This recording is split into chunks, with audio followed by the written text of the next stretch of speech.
In eastern Rutherford County, outside of the town of Bostic, stands a lonely hill just above Puzzle Creek, and it's here that many people believe Lincoln was actually born.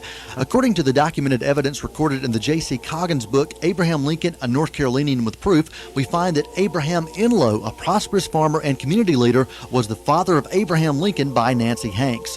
The story states that Nancy was taken in as a servant by the Enloe family when she was just a small child. Well, it's a clearly established fact that Nancy Hanks was placed in the home of Abraham Enloe here in Rutherford County and lived there for several years. This fact is supported through Rutherford County census records of the time that list Nancy Hanks as part of the Enloe household.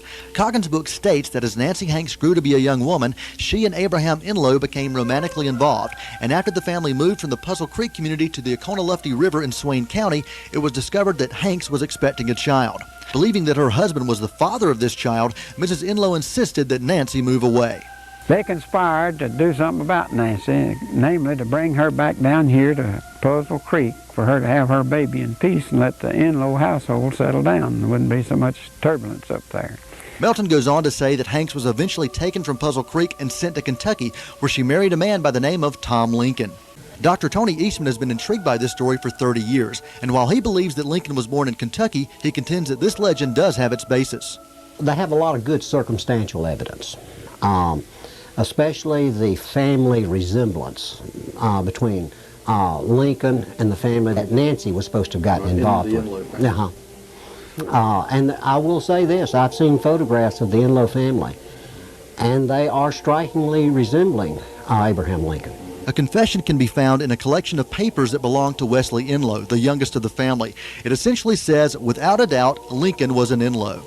In his day, and the attitude of the general public was they would never have elected a boy without a known father as President of the United States. He knew that, and he wanted to be president. I believe God wanted him to be president. Of the many stories that have been circulated about his birth and his father, and his birthplace and his mother, that this is the most credible, believable of any of them.